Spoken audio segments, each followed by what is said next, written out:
안녕하세요. 저는 크림에서 데이터 엔지니어로 일하고 있는 원찬경입니다. 반갑습니다. 네, 오늘 이 세션은 크림에서 그 데이터 레이크하우스라는 이 신규 데이터 플랫폼을 구축한 이야기를 공유드리는 자리고요. 그래서 이 데이터 인프라나 플랫폼 관련해서 좀 비슷한 고민을 하고 계신 분들이 계시다면 많은 도움이 됐으면 좋겠습니다. 네, 먼저 목차인데요. 처음엔 일단 레이크하우스를 왜 도입했는지 배경에 대해서 설명을 드리고요. 그리고 2장에서는 이 레이크하우스라는 시스템을 설계하고 기술 선택을 할 때 어떤 의사결정을 했는지 그 고민에 대해서 공유를 드리고 3, 4장은 구현에 관한 부분이에요. 그래서 이 완성된 데이터 파이프라인이 어떻게 구성이 되어 있는지, 거기서 운영 효율과 성능 개선을 위해 어떤 고려들을 했는지에 대해서 공유를 드릴 거고요. 그리고 마지막으로 도입 후에 어떤 것들이 좋아졌고 지금 어떻게 쓰고 있는지, 그리고 마지막으로 이 크림 데이터 플랫폼의 향후 목표를 말씀드리면서 마무리하겠습니다. 네, 크림에는 현재 그 가장 중요한 두 축의 데이터 종류가 있어요.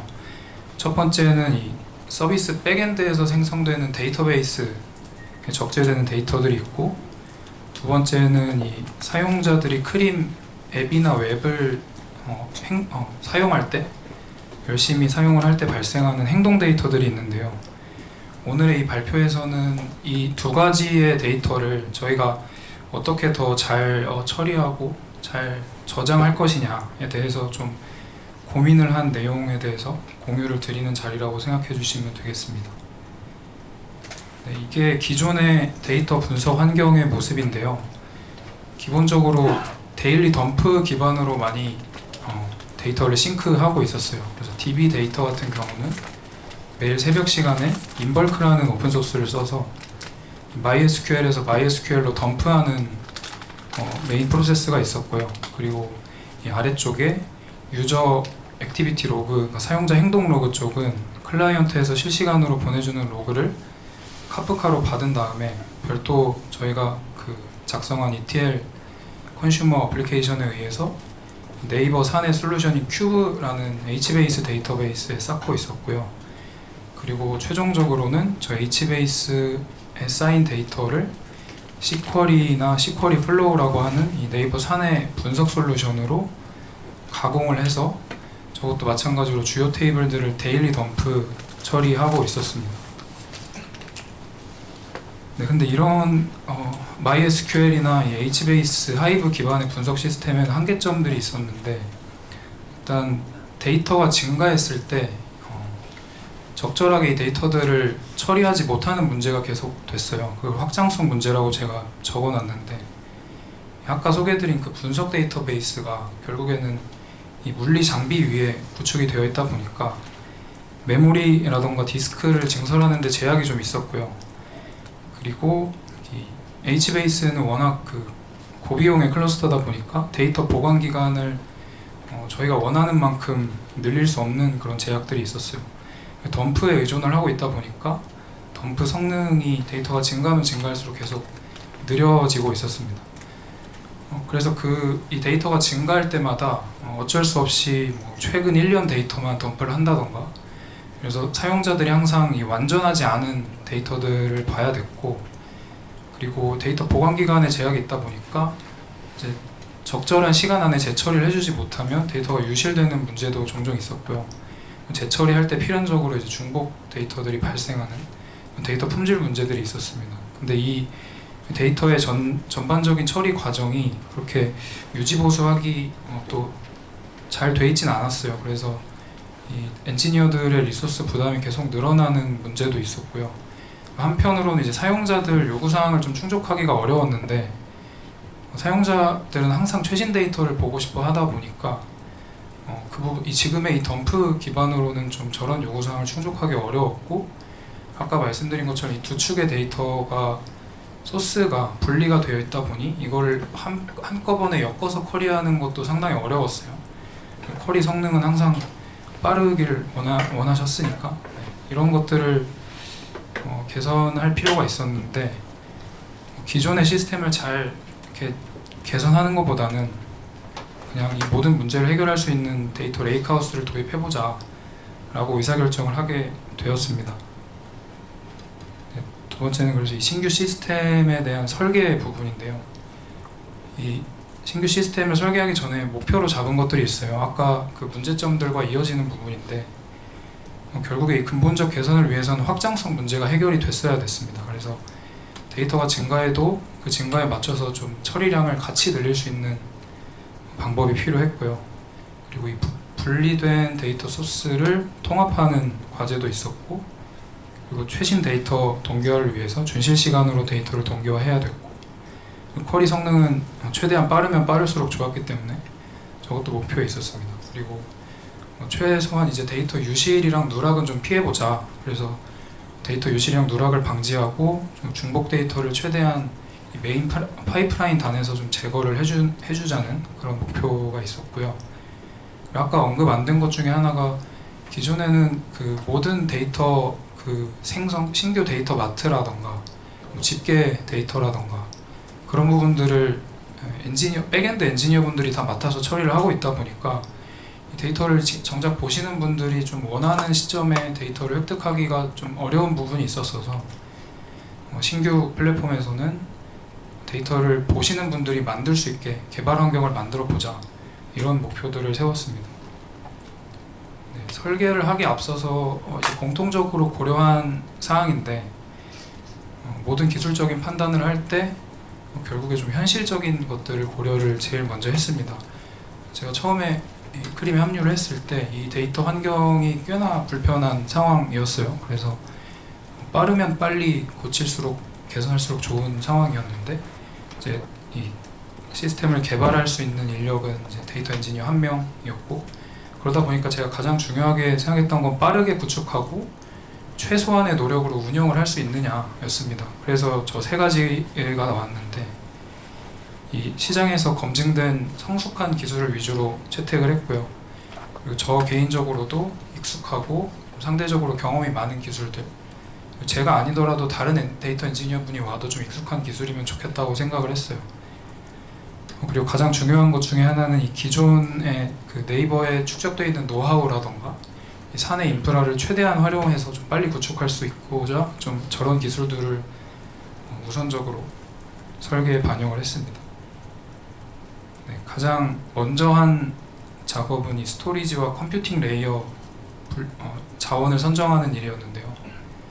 이게 결국에 이 데이터 인프라라는 거는 어디에서 데이터를 처리하고 어디에 저장할 것이냐의 문제라고 생각을 했기 때문에 가장 중요한, 가장 제일 먼저 해야 되는 부분이었습니다. 저는 결과적으로 이 빠른 구현과 운영 부담을 좀 최소화하려고 네이버 사내 인프라인 C3와 N3R을 채택을 했고요. C3는 간단하게 설명하면 네이버 사내에서 제공되는 통합 데이터 플랫폼이면서 하도 클러스터예요. 그래서 얀이나 HDFS나 스팍 이런 자원들을 지원을 해주고요.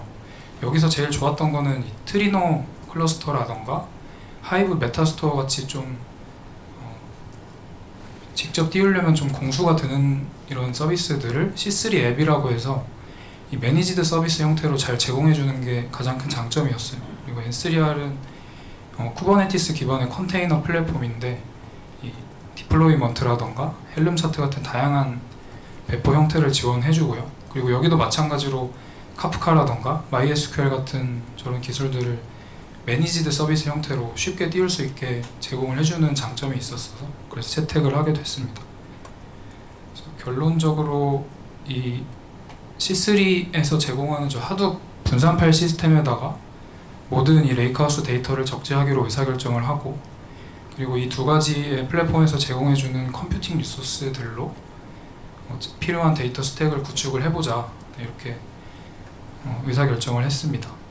혹시나 이 C3나 N3R에 대해서 더 궁금하신 분은 아래에 있는 링크, 기존 과거 데뷔나 단에서도 많이 다뤄졌던 부분이라서 참고해보셔도 좋을 것 같습니다. 네, 다음은 이제 레이크하우스에서 저장을 할 때 가장 핵심이라고 할 수 있는 오픈 테이블 포맷의 선택인데요. 가장 흔한 기술 3개입니다. 이 중에서 검토를 했는데 델타 레이크는 저희가 데이터브릭스를 따로 사용할 계획이 없었기 때문에 검토해서 제외를 하고 이 아파치 후디와 아이스버그를 위주로 검토를 진행을 했는데, 사실 지금의 문제를 해결하는데 이 두 가지 오픈소스는 두 개 다 모두 충분한 기능을 갖추고 있었어요. 네, 근데 제가 좀 중점적으로 본 부분, 그리고 과거에 이제 아파치 후디를 좀 메인으로 사용해본 경험이 개인적으로 있는데, 그 경험들을 통해서 도출해낸 저 특장점들이 있는데요. 후디는 아무래도 이 PK라던가 프리컴바인이라던가 인덱스 같은 것들을 지원해주면서 아무래도 쓰기 워크로드에 좀 강점이 있다고 판단을 했고요. 개발 기간이 제일 오래됐어요. 그래서 그렇다 보니까 후디 CLI라던가 프리커밋 밸러데이터라던가 이런 다양한 좀 부가 기능을 지원해주는 장점이 있었습니다. 근데 이제 그거에 대비해서 이제 아이스버그는 제가 생각하기에 가장 장점은 유연함이었던 것 같아요. 그게 이제 바꿔 말하면 사후에 고치기가 좋다라는 건데, 일단 설정 부분을 좀 비교를 해도 후디의 그 컨피규레이션 페이지를 들어가 보시면 아시겠지만 설정이 매우 많습니다. 근데 아이스버그는 일단 디폴트로 간단하게 좀 시작을 하고 사후에 튜닝이 하기가 굉장히 용이하다고 판단을 했어요. 그리고 중요한 것 중에 하나는 파티션 에볼루션의 지원 여부인데, 후디에서는 저게 이제 안티 패턴으로 다뤄지고 있는 부분인데, 아직 이 데이터 레이크를 시작하는 단계에서 어떤 테이블에 어떤 파티션 필드를 설정하는 게 좋을까를 좀 판단하기가 어려울 때, 일단은 그 실제 사용자들의 리드하는 SQL 쿼리 패턴을 최대한 관찰한 다음에 사후에 이것도 변경이 가능하다라는 장점에서 매우 큰 부분이었습니다. 그리고 아이스버그는 일반적으로 알려진 대로 좀 인테그레이션 쪽에서 강점이 있다고 알려져 있는데, 저 이제 향후에 말씀드리긴 하겠지만 이 트리노 엔진으로 리드뿐만이 아니라 라이트까지 가능하다라는 장점이 있었어요. 그래서 이게 데이터를 분석하는 분들 입장에서 데이터를 분석하는 쿼리 언어와 그 데이터를 만드는 쿼리 언어가 같기 때문에 여기서의 생산성 이점이 굉장히 크다고 봤습니다. 그래서 결론은 빠르게 구축하고 쉽게 수정을 할 수 있다는 장점으로 아이스버그를 채택을 했습니다. 네, 그 다음에 이제 그 필요한 파이프라인을 설계한 부분인데요. 일단은 DB 데이터를 준실 시간으로 동기화하려면은 CDC라는 기술이 가장 좀 안정적이라고 판단을 해서 CDC 파이프라인을 개발하기로 하고요. 여기서 DBGUM을 선택을 했는데, 아무래도 다른 솔루션들 대비해서 DBGUM의 그 DB 쪽의 부하를 최소화하면서 가장 현실적이고 효율적으로 좀 데이터를 싱크할 수 있다는 부분이 굉장히 장점이었어요. 그래서 DBGUM을 채택을 했고요. 그 파이프라인 그림에서 보이시겠지만 이 카프카의 레코드를 싱크해서 아이스버그에 적재하는 저 싱크 어플리케이션 같은 경우는 아이스버그 공식 문서에도 나와 있는데, 이 스파크가 그 아이스버그 지원하는 컴퓨팅 엔진 중에 가장 기능이 풍부하다고 되어 있습니다. 그래서 스파크를 채택을 해서 사용하게 되었습니다. 네, 그 다음은 이제 사용자 행동 로그를 처리하는 파이프라인의 설계 부분인데요. 일단 여기서 이제 언급을 해야 되는 부분은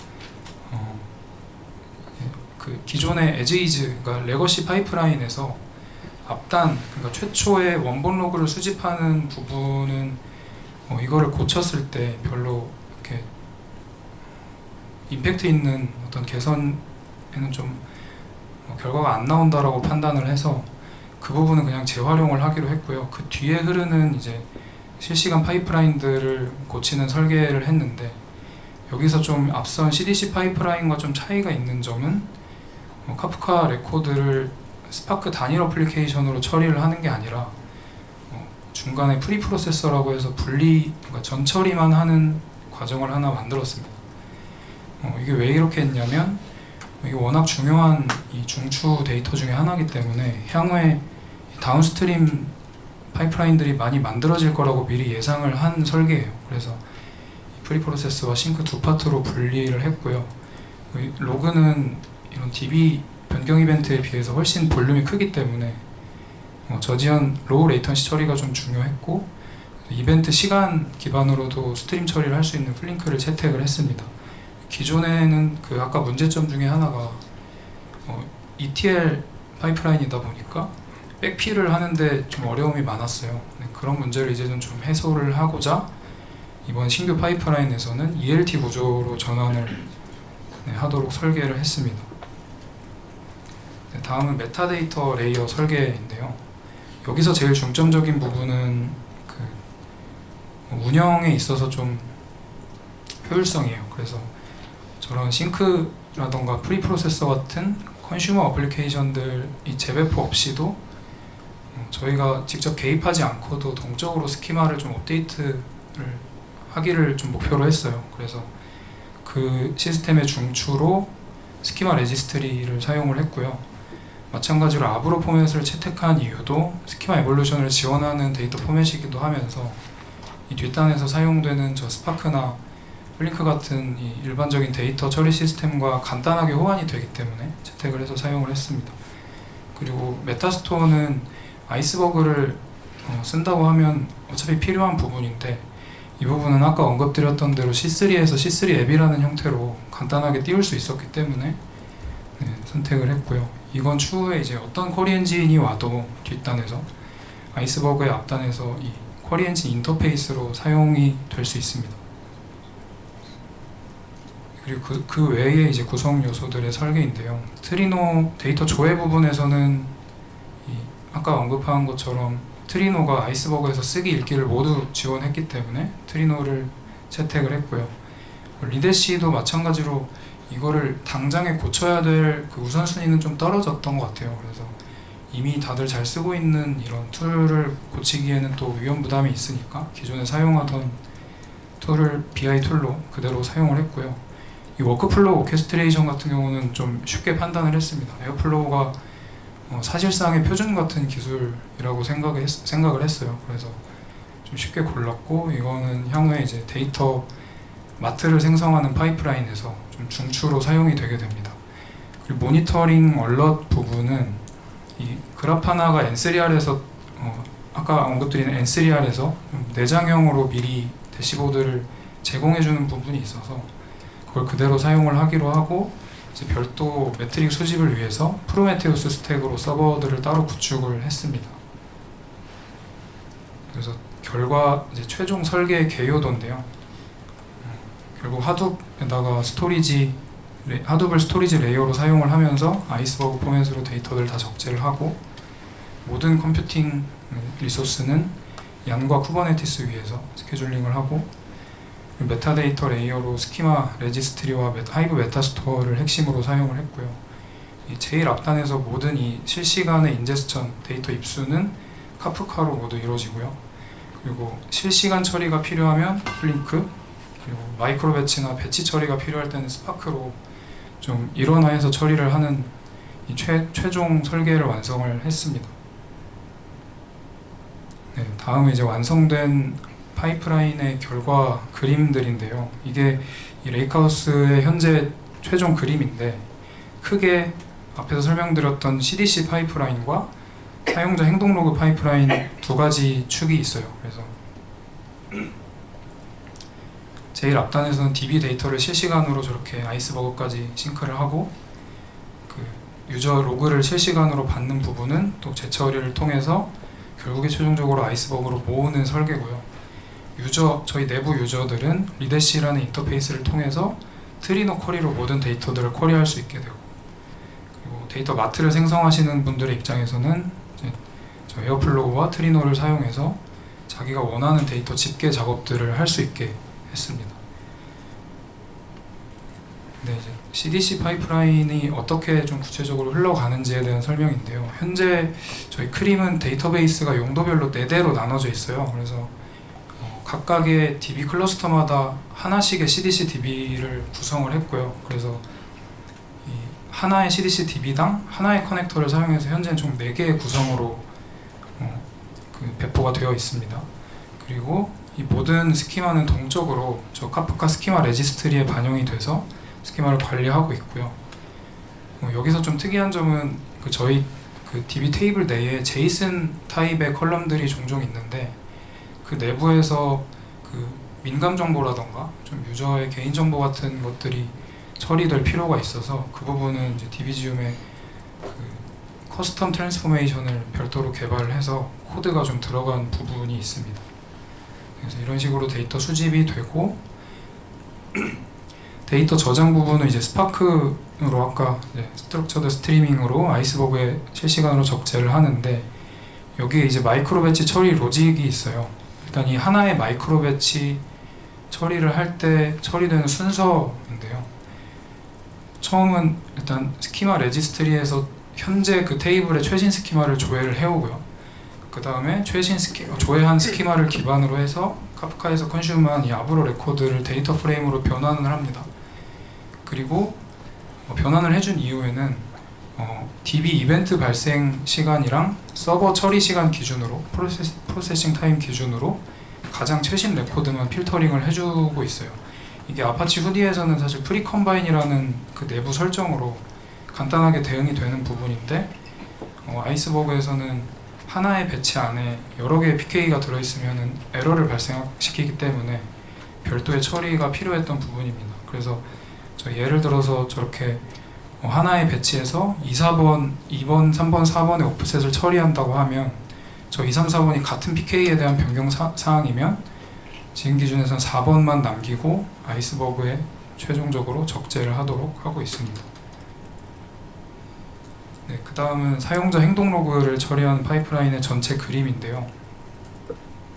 네, 아까 최초 수집단에서의 이 레거시 어플리케이션은 그대로 사용을 했고요. 그리고 플링크로 실시간 처리를 해서 정제된 로그를 다른 타겟 카프카 소스 토픽으로 뺀 다음에 최종적으로 스파크에서 아이스버그 테이블로 적재하는 큰 흐름입니다. 네, 여기서는 이제 스트림 처리 로직을 좀 세분화해서 설명을 드리고자 하는데 지금 하나의 이 플링크 어플리케이션 내부는 총 4개의 펑션으로 이루어져 있어요. 일단 원본 로그는 저희는 제이슨 어레이 형태로 다루고 있습니다. 그래서 이 플링크 어플리케이션에서 파서의 역할은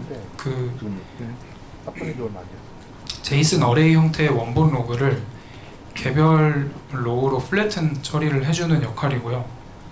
그리고 클렌저라고 해서 이 클라이언트 사이드에서는 언제든지 버그가 좀 발생을 할 수가 있는데 그 부분에 최소한의 수정을 스트림단에서 처리를 해주고 있습니다. 그리고 인리처에서 하는 거는 원본 로그에는 없는데 이 하위 파이프라인에서 생성하는 데이터들을 좀 추가해주는, 전처리하고 추가해주는 역할인데요. 지금 현재의 역할은 이 중복 제거에서 사용하게 될 로그 아이디를 생성하는 역할이랑 그리고 아까 말씀드렸던 프로세싱 타임 기준으로 아이스버그 파티셔닝으로 활용할 컬럼을 2단계에서 추가를 해줍니다. 최종적으로 시리얼라이저에서 아브로 타입으로 시리얼라이징을 해서 프로듀싱을 하는 구조입니다. 그리고 앞단에 이제 스키마를 동적으로 파이프라인에서 반영하기 위해서 해준 처리인데요. 이게 스키마, 이 로그의 스키마라는 거는 항상 엔지니어들만 관여하는 부분은 아니고 실제 데이터를 사용하시는 모든 분들이 다 같이 유지보수를 해야 된다고 생각을 했기 때문에 긴 레포를 좀 떠올렸어요. 그래서 GitHub 레포지토리를 만들어서 모든 이 이벤트 로그와 관련된 스키마를 저기서 관리하도록 했습니다. 그래서 저 PR을 생성하면 CI에서 하는 일은 이제 현재 올라와 있는 스키마와 호환성을 체크를 해주고 그다음에 테스트 케이스를 좀 작성하도록 유도를 해서 이 테스트 케이스가 통과된 PR만 좀 머지가 되도록 했고요. 머지가 되면 스키마 레지스트리에 스키마가 푸시가 되는데 저 컴플루언트 스키마 레지스트리의 내부 동작 중에 하나가 그 모든 스키마를 저 언더스코어 스키마스라고 하는 토픽에서 DB처럼 마치 모든 스키마를 저장하고 있어요. 그래서 플링크 어플리케이션에서 저 스키마 변경 소스를 구독을 하고 있으면 실시간으로 스키마 변경권을 이벤트를 획득할 수가 있게 됩니다. 그래서 그걸 브로드캐스팅 처리를 한 다음에 결국에 최종적으로 코어 프로세스 펑션으로 이제 플링크 어플리케이션이 재배포 없이도 스키마가 변경되는 것을 동적으로 반영할 수 있게 했습니다. 네, 저장 부분은 이 스파크 인터페이스로 일원화를 했기 때문에 CDC 파이프라인과 거의 동일한데 여기서 좀 다른 점은 이제 파티셔닝 처리가 들어가 있다라는 점이고요. 저장을 하는 시점에 아까 앞단에서 생성했던 이 로그 아이디를 가지고 최근 7일간의 데이터를 중복된 로그를 제거해주는 처리가 추가되어 있습니다. 현재는 정책상으로 이 모든 컬럼의 값이 똑같으면 중복 로그라고 판단을 하고 있어요. 네, 이제 데이터 마트를 생성하는 부분인데요. 여기서의 구현에서 제일 중점적으로 좀 생각을 했던 부분은 보통 DA 분들이 데이터 마트 생성 작업을 많이 하시는데 최대한 에어플로우 코드를 안 짜도 되게끔 만들고 싶었어요. 그래서 야물 파일을 작성하는 것만으로 원하는 스케줄의 데이터 마트를 좀 생성할 수 있는 인터페이스를 개발을 했고, 이 예시 야물 파일인데요. 저런 식으로 필요한 메타데이터들을 적어주고 SQL 쿼리를 적어주면 이제 에어플로우 단에서 다이나믹하게 덱을 생성하도록 구현을 했습니다. 현재는 이제 업서트나 오버라이트나 인서트 같은 이 아이스버그에서 지원하는 쓰기 모드들을 지원하고 있고요. 덱이 실패하면 슬랙에서 담당자를 멘션하는 기능이라던가 파티셔닝 설정을 지원하고 있습니다. 저희는 에어플로우 3.0대 버전을 쓰고 있는데 이게 2.0대와 크게 달라진 점 중에 하나가 웹 UI에서 백필이 굉장히 편해졌어요. 그래서 권한을 부여하면은 DA 분들도 UI에서 과거 데이터들을 굉장히 쉽게 백필을 할 수 있게 되었습니다. 네, 다음 모니터링 시스템인데요. 모니터링 시스템은 아까 그 설계 부분에서 언급했던 것처럼 프로메테우스 스택으로 구축을 했고요. 기본적으로 트리노와 카프카와 이 스팍 그 잡들의 모든 매트릭을 이 프로메테우스 푸시 게이트웨이랑 프로메테우스로 수집을 하고 있습니다. 그래서 그래프 하나로 시각화를 하고요. 여기서 오른쪽에 보이시는 화면이 실제 저희가 이제 트리노 클러스터 모니터링을 위해서 만들어서 쓰고 있는 그래프 하나 대시보드입니다. 네, 저런 식으로 만들어서 사용을 하고 있습니다. 네, 다음은 이제 운영 효율과 성능 개선을 위한 고려사항인데요. 최초 이 DB 데이터를 동기화를 할 때 저희는 인크레멘탈 스냅샷 기능만을 쓰고 있어요. 그 중에서도 그 DB에 직접 그 레코드를 쓰지 않고 카프카의 그 스냅샷 레코드를 직접 프로듀싱을 하고 해서 트리거를 하고 있고요. 지금 저희가 카프벳 UI라는 오픈소스 UI 툴을 쓰고 있는데 실제로 저기서 수동으로 데이터 연동 요청이 있을 때마다 신규 테이블에 대한 인크리멘탈 스냅샷을 트리거를 하고 있습니다. 다음은 소프트 딜리트 구현인데요. DBGUM에서 제공해주는 여러 메타데이터 필드 중에 저 오퍼레이션 필드가 있어요. 그래서 이 DB의 이벤트가 뭐 쓰기냐, 업데이트냐, 삭제냐 뭐 이런 걸 알려주는 필드인데 저 필드를 가지고 필요한 테이블들의 소프트 딜리트 처리를 했습니다. 이게 지금 어떻게 쓰이고 있냐면 서비스 DB도 마찬가지로 항상 그 디스크가 좀 부족하다라는 문제가 있어서 거기서 적재되는 테이블 중에 이제 히스토리 성격의 테이블들, 그런 테이블들은 레이크하우스로 소프트 딜리트 처리를 해서 좀 영구로 저장을 하고요. 그리고 실제 DB에서는 삭제 처리를 하는 방식으로 좀 쓰고 있습니다. 그래서 오래된 데이터는 트리노로 호출을 하고 최신 데이터는 DB에서 호출을 하는 식으로 사용을 하고 있습니다. 네, 그리고 아까 그 스키마 에볼루션 구현 부분인데 아까 메타데이터 레이어를 설계할 때 제가 최대한 운영 부담을 줄이기 위해서 이 엔드-투-엔드 파이프라인에서 스키마 변경을 동적으로 반영하고 싶었다 라고 말씀을 드린 부분이 있었는데 그 구체적인 구현에 관한 설명이에요. 그래서 현재는 스파크의 마이크로 배치 내에서 그 DB나 행동 로그 스키마가 변경되면 그 변경을 감지를 해서 그 파이프라인 내에서 그냥 얼터 테이블을 실행해서 구현을 했고요. 다만 이럴 때의 그 제약 사항이라면 모든 컬럼을 널러블 처리해줘야 되는 제약이 있습니다. 그래야 그 DB 스키마의 어떤 그 컴패터빌리티의 제약을 받지 않고 레이크하우스에서는 모든 버전의 호환을 가져갈 수 있기 때문에 그렇게 처리를 했고요. 네, 그래서 이 예시 그림을 보시면은 마이크로 배치를 처리하는 도중에 스키마가 변경이 돼서 다음 마이크로 배치 안에 여러 버전의 레코드가 들어있어도 항상 최신 스키마로 전체 레코드를 처리를 할 수 있게 되었습니다. 현재는 스트럭트 타입의 경우에는 이제 원뎁스까지만 스키마 에볼루션을 지원하고 있습니다. 네, 다음은 이제 아이스버그에도 그 성능 최적화를 위해서 테이블 관리 서비스들을 수동으로 좀 관리를 해줘야 되는데요.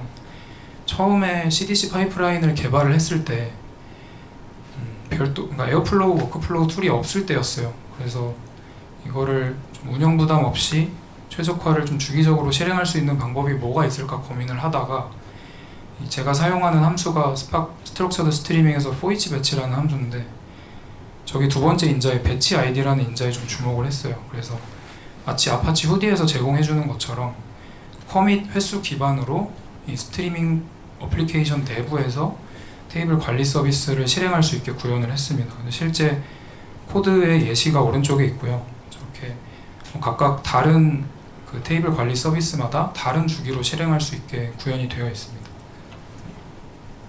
다음은 성능에 있어서 되게 중요했던 부분인데요. 지금 저희가 유저 이벤트 테이블 기준으로 그 이벤트 프로퍼티스라는 그 이벤트의 속성을 설명하는 컬럼이 있는데 그게 기존의 그 레거시 파이프라인에서는 그 타입을 제이슨 스트링 필드로 그냥 제이슨 타입의 스트링 필드로 처리를 하고 있었어요. 근데 그 필드 개수가 현재 대략 한 200개 정도가 되는데 이거를 단순히 이제 스트링 타입으로 똑같이 처리를 하게 되면 어쨌든 실제 쿼리를 할 때는 그 쿼리 엔진에서 그 무거운 뚱뚱한 컬럼을 다 메모리에 올려야 되기 때문에 그 측면에서 메모리랑 조회 성능에 큰 비효율이 발생한다고 판단을 했고요. 실제 아래 표는 작은 벤치마크를 떠놓은 결과인데 결과적으로 이 스트럭트 타입, 그러니까 네스티드 타입 처리를 했을 때에 비해서 제이슨 스트링 처리를 하면 거의 입력 데이터나 피크 메모리 수가 거의 99% 차이가 나고요. 실제로 쿼리를 실행하는 시간도 스트럭트 타입을 사용했을 때 대략 한 12배 정도가 단축되는 벤치마크가 있었습니다. 네, 다음은 이제 최초의 그 유저 이벤트 데이터 테이블을 만들 때 어쨌든 과거 몇 년간의 데이터를 그 신규 테이블에 다 적재를 해줘야 되는 요구사항이 있었는데요. 그때 아이스버그의 이 브랜치 기능을 유용하게 사용을 했습니다. 아이스버그에서 마치 저희가 깃을 사용하는 것처럼 현재 테이블의 상태에서 브랜치를 따서 그 별도 브랜치에다가만 별도 로직들을 처리할 수 있는 기능이 있는데 그렇게 별도 브랜치로 분리를 해서 적재를 하고 나면 저 오른쪽에 예시 화면처럼 저 for 버전 as of라는 쿼리 구문으로 간단하게 정합성 체크를 할 수가 있어요. 그래서 저렇게 좀 그 as 데이터와 신규 데이터의 좀 차이를 비교를 하면서 효율적으로 전환을 했고요. 다만 이 작업이 끝나고 나서 이제 메인 브랜치에 그 아이스버그에서 제공해주는 브랜치 병합 연산들이 있는데 아쉽게도 저 패스트 포워드나 체리픽 스냅샷 같은 프로시저를 사용할 수가 없었어요. 왼쪽에 있는 에러가 발생했었기 때문인데 아무래도 메인 브랜치에 지속적으로 그 스트리밍 처리로 커밋이 수행이 되고 있다 보니까 저런 에러가 발생하면서 머지를 할 수가 없었어요. 그래서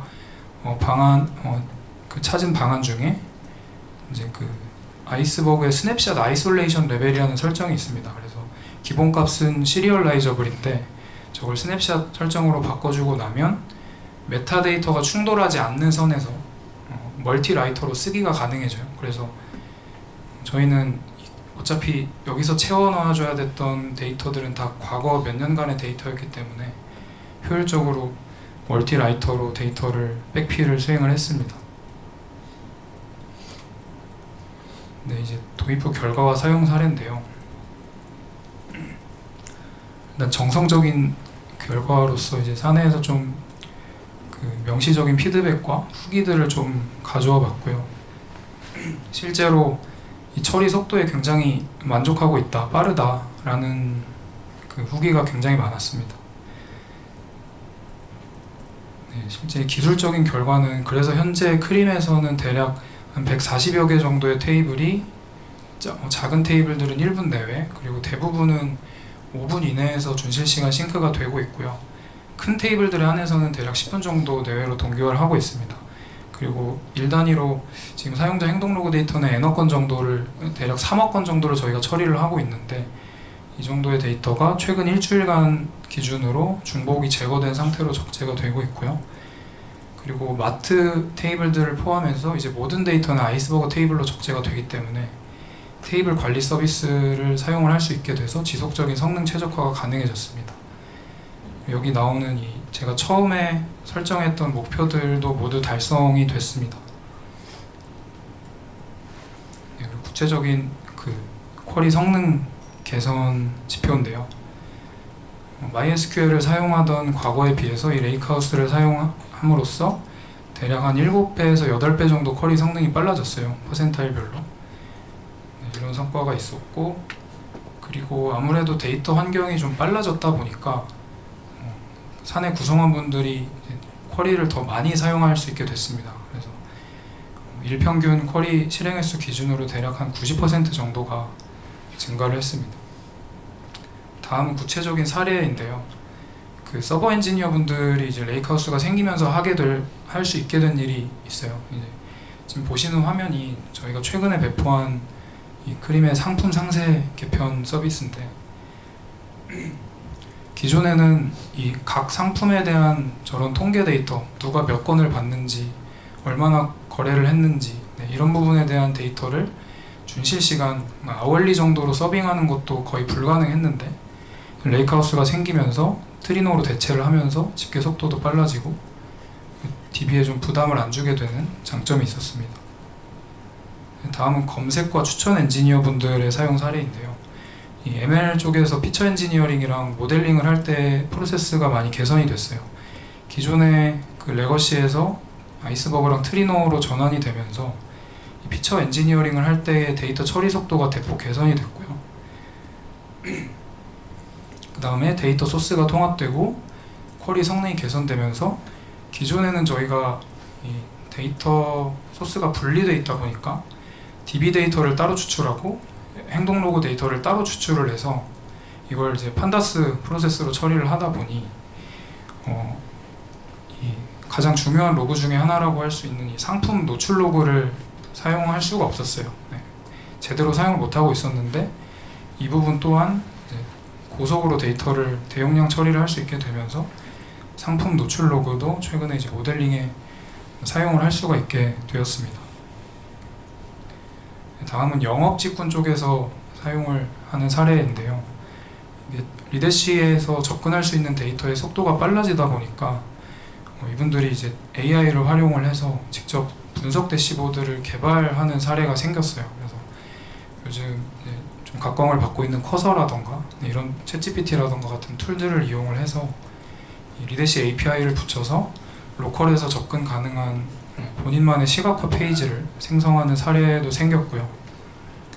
그리고 마지막으로 이제 마케팅 직군의 사용 사례인데, 더 빠르게 유저를 분석할 수 있게 되면서 이제 마케터 분들이 그 팔린 카테고리, 그러니까 상품 팔린 카테고리의 연관 카테고리나 연관 브랜드들을 좀 탐색하는데 좀 탐색하는 것이 가능해졌어요. 그래서 이게 결과적으로는 저희 앱 내에 있는 개인화된 추천 지면에 반영이 되고 있고요.